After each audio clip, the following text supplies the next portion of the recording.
Lovely to see you, Jane. Thank you. And we're talking about 007 there. What do you think of it all? Would you go back? Would you make a reappearance? I would, absolutely. Yeah. Barbara, where are you? I'll come back, absolutely. You know, I always think it's a bit like Alfred Hitchcock in his movies. You just sort of saw him go by. Don't you think in gender-fluid 21st century that James Bond should in fact be a woman now, and instead of Bond, women? You know what? You know, I have been totally misquoted, and I believe that my dear friend Piers Morgan has been having a field day with this misquote. No, I was asked, you know, should it... There was talk about it. Should a woman be a Bond? And I said, look, it's up to Barbara Broccoli. She's brilliant. She knows, you know. But I remember when I played with Roger Moore, it was his first one, and they said that nobody could be Bond other than Sean Connery. Well, that exactly. So the brilliant thing about Bond is it always is in time with the times. So maybe there's... But Bond is a man in the books, isn't it? Bond is a man in the books. They've reinventing characters. They've run out of books. It's like just write new lead roles for females. Don't reinvent old roles and put females in them. That's what I think. Well,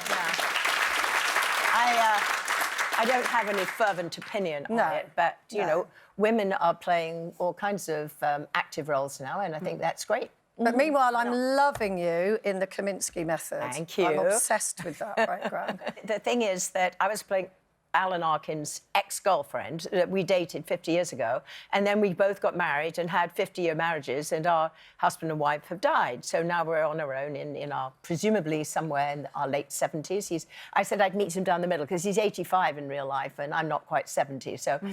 Anyway, I told Chuck Lorre, I said, you know, put a grey wig on me, I can meet him there. And I just had the best time. It was wonderful. And is it true that Michael Douglas actually didn't recognise you? No, he didn't. I did the read-through 2 days earlier. We were all talking about, you know, the old days and the time we spent together and the kids growing up. And I'm on set, and he said, hello, my name's Michael. I said, it's Jane. I said, who else could it be unless Chuck's, you know, gone and recast the character and without... Anyway, no, it was a lot of fun. Actually, one of the cutest things is that you never know till the table read what happens next, or even if you're in the next episode. And Alan Arkin got all kind of nervous because, you know, we were going to have a love scene. They have to go to bed together. And so after the read-through, and his wife's sort of sitting there, he said, would you... he said, could we have brunch together with my wife?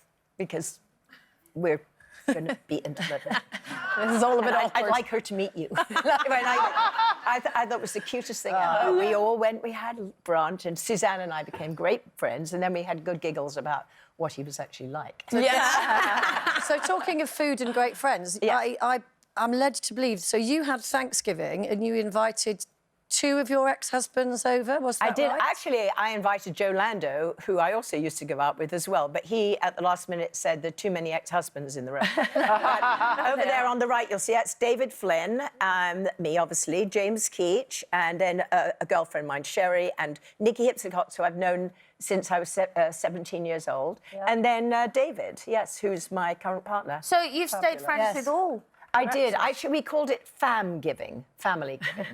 Because, you know, those 2 gentlemen, David and James, are the fathers of my children who are there. So I wanted to have a Thanksgiving with all of us where we could be together. And also, I really believe that once you've loved someone, that love doesn't go away. You may not like them, you may not like what they did. Yeah. I want to ask Jane. You get over it. Yeah. How long is the getting over it period? It comes and goes in cycles, doesn't it? Yeah. No, I don't know about you. Sometimes at night I'm going, oh, God, no.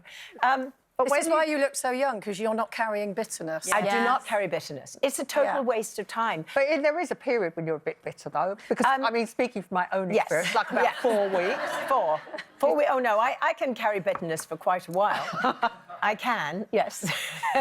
I think, you know, that there comes a point where you realise it's not doing you any good, it's not changing them, and it's not changing the circumstances. So if you just feel that everyone's got to move on, I mean, there's a mourning process, right? Yeah, but then remember the good times that you had. Exactly. Always focusing on the Exactly. negative. And especially when you're looking at your mutual children, those were very good times. Yeah. And it allows those you to still move are. on happily, though, doesn't it? Does it not give you a Yes. good foundation where you think there's no anger, I'm not angry, and that makes you a better person at moving forward with someone else. It makes Well, you happier in a new relationship. Exactly, and you know, my daughter unfortunately just been through a divorce, and she was having a tough time, and she was at our fam giving, obviously, and she said, you know, I've decided to change my attitude completely about my ex, and you know, I learnt a lot from being there with Dad and James, who really basically quite raised him. liberating, isn't It it? was very liberating. Yeah. And she said it's just this amazing sense of freedom. So the only reason I even talk about it is that if anyone's out there sort of hanging on to the past,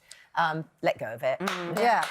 Well, this week I had one of my early Christmas meals, and I invited my ex-husband, my partner, and I've had Christmas meals with my ex-husbands all there, and that slightly bothers me because in any relationship there's a period when you tell a few lies. Maybe you're nicer than me, Jane, but I have told quite a few lies during that transitional period, Oh, and yes. then when they're all in the same room together. Oh, it's so much fun. They catch up and they go, really? No.